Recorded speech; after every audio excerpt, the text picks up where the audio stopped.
a aventura mais emocionante da sua vida. Os ciclopes e os centauros te esperam. Os anjos serão seus guias no mundo dos milagres. Pegue a força. Torne-se uma guerreira da luz. Salve o planeta. Conheça os segredos dos homenzinhos verdes e a vida em outros planetas. Como os deuses criam seu destino e se ele pode ser mudado.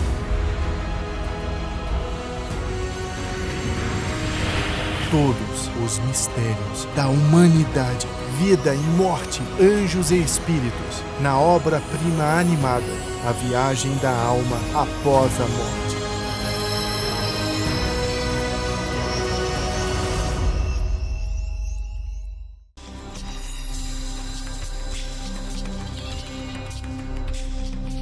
E Vishnu viu um homem covarde que deveria reencarnar. Pode torná-lo muito forte para que ele não tenha medo? Não.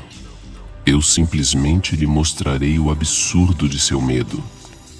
Sempre que ele se envergonhar, perderá sua sorte.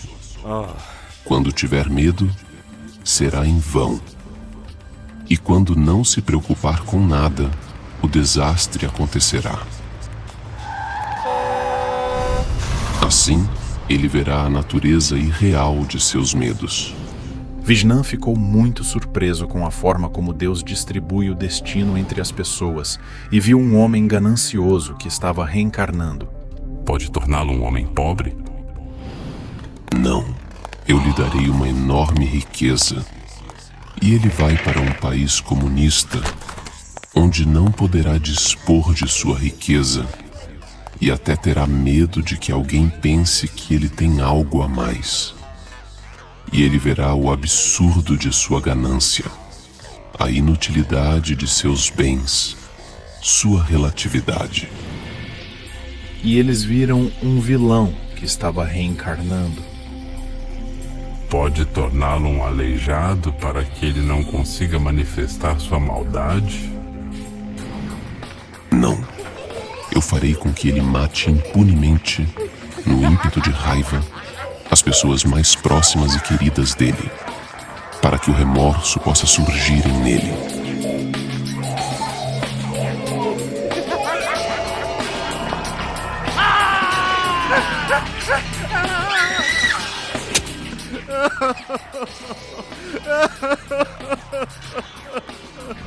Vishnu ficou consternado com essa perspectiva. Ele sentiu pena das pessoas que foram mortas. Pense, elas irão para o paraíso, se libertando das garras desse tirano. Pois a vida após a morte é a verdadeira liberdade, enquanto na terra é uma provação. E então Vishnu aceitou com alegria o plano de Deus. E eles viram um arrogante. Pode torná-lo pobre e insignificante para que ele não tenha nada do que se orgulhar? Não. Eu lhe darei tudo do que ele possa se orgulhar. Pois, se ele for pobre e fraco, vai sentir inveja e pode acabar se orgulhando de sua pobreza, dizendo: sou pobre, mas honesto.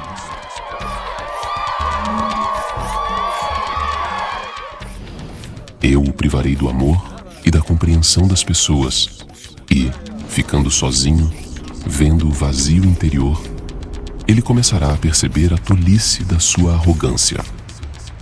Nesse processo, ele contará com a ajuda de uma doença incurável, que lentamente tirará sua saúde e intensificará o vazio e a sensação de inutilidade de sua vida. E eu enviarei a ele, de vez em quando, sábios que lhe explicarão sua situação, que o verdadeiro valor está no amor e na amizade entre as pessoas, e não em sua arrogância.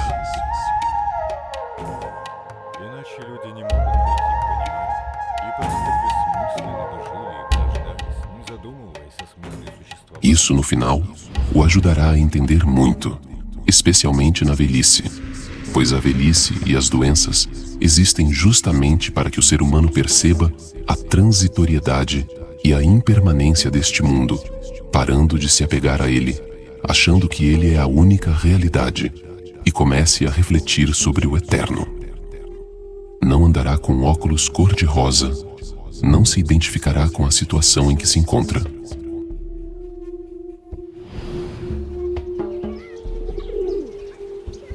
Mas verá a vida de uma maneira mais ampla, percebendo todos os seus aspectos, todas as suas facetas. E então, ele alcançará uma compreensão mais ampla e verdadeira. E sem doenças e velhice, as pessoas viverão após a morte no plano sutil, em sua verdadeira pátria, e não em uma morada temporária, a terra. E Vishnu viu os doentes, que queriam recuperar a vida que tinham antes, mas a doença grave não lhes permitia fazer isso. E até o fato de que alguns haviam começado tarde a adotar um estilo de vida saudável já não os ajudava. A doença destruía o corpo, e sua vida estava completamente dependente da saúde dele, destruindo-se junto com ele. Deus os observava com sofrimento e esperava até que eles entendessem que era hora de começar uma nova vida, vivendo em Deus. Pois a doença é sempre um sinal de que é preciso mudar algo, que não é possível continuar vivendo da mesma maneira.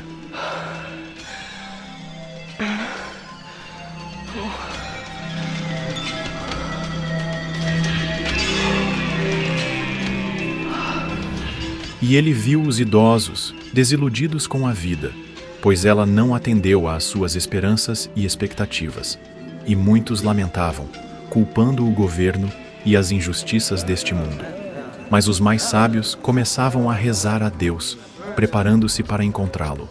Eles entendiam que não havia mais nada a esperar de uma vida que leva a lugar nenhum. Era preciso buscar algo eterno, imperecível, que vivesse além de seus corpos exaustos e de suas esperanças e expectativas não realizadas, sua alma e Deus, e esforçar-se pela união com Ele. Como se forma o karma? Pensou Vishnu, e imediatamente soube a resposta de Deus. Vejamos o assassinato. Se é cometido por um soldado que é forçado a lutar e não deseja isso, mas ainda não tem convicção suficiente para se tornar um pacifista, ele não carrega o karma de assassinato, mas sim o karma de fraqueza, medo e vulnerabilidade à influência social, pois é o medo que o faz continuar a lutar e a seguir as ordens.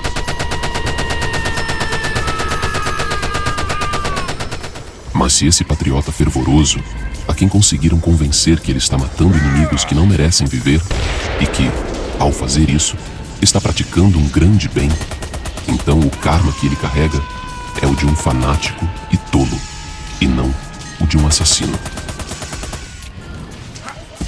Se uma pessoa não quis matar, mas matou alguém acidentalmente durante uma briga, ela não carrega o karma de assassino. Talvez tenha o karma de brigão, ou de uma pessoa impetuosa, que não sabe controlar a si mesma durante a raiva. Mas ela pode ser um bom rapaz, que só queria defender alguém. Nesse caso, ainda mais, ela não tem karma de assassino. Mas se há um covarde que não matou ninguém, mas desejou a morte de muitas pessoas em seus pensamentos e cultivou rancor e ódio que ele não podia expressar devido à sua fraqueza e medo, então ele tem o karma de assassino, pois não é o ato em si, mas o motivo do ato, ou seja, o pensamento e o estado emocional da pessoa. É isso que constitui o karma, pois o modo de pensar e as emoções determinam como a pessoa viverá, o que sentirá, o que perceberá, qual será sua saúde, seus relacionamentos com os outros. Pois a relação da pessoa consigo mesma gera sua relação com o mundo, e sua relação com os outros gera a relação deles com ela. E tudo isso cria o karma. E o relato diante de Deus não será sobre os atos, mas sobre seus pensamentos e emoções, pois a tendência de pensamento e as reações emocionais, tudo isso se carrega para a próxima vida e cria uma estrutura para seu destino. Mas, no fim das contas, quem decide o destino é Deus. Pois o destino não depende apenas do caráter da pessoa, de suas inclinações, de sua inteligência, mas também é determinado pelo lugar de nascimento, pelo ambiente, pelo curso dos eventos e situações nos quais ela se encontra, seu gênero, suas características físicas e muitos outros fatores que Deus lhe concede ao encarnar.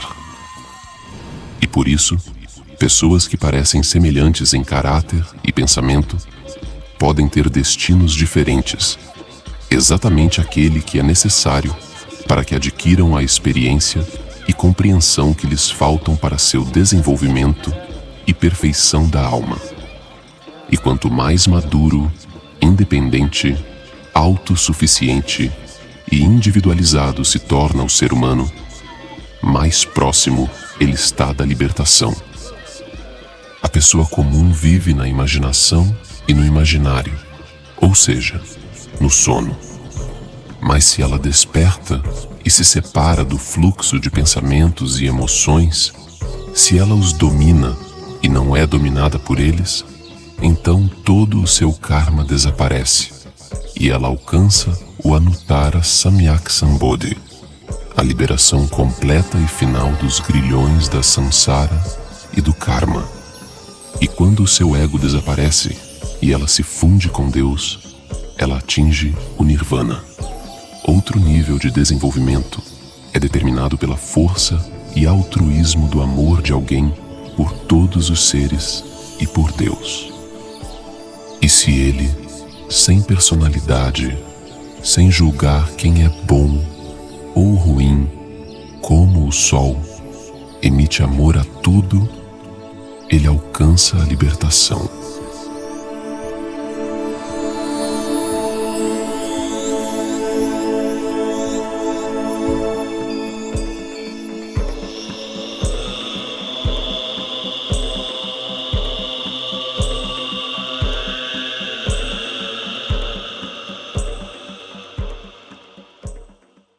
Em nossos tempos extremos, quando o destino de todo o planeta está em jogo, é muito importante que o conhecimento dos anjos e dos espíritos de luz se espalhe o mais rápido possível pelo mundo e chegue a milhares de pessoas. Dessa forma, podemos mudar o mundo de toda a humanidade. Por isso, recorremos a você, amada alma de luz. Espalhe o conhecimento de nossos sábios livros e filmes. Compartilhe os links de vídeos ou desenhos animados, todos disponíveis e gratuitos. Convide mulheres para práticas individuais, webinários e seminários. E o grande Espírito de Luz ajudará você e sua família. Ele direcionará uma enorme quantidade de energia para realizar todos os seus desejos. Os espíritos de luz e os anjos ajudarão você e seus entes queridos em todas as questões. Um raio de luz e amor de seu coração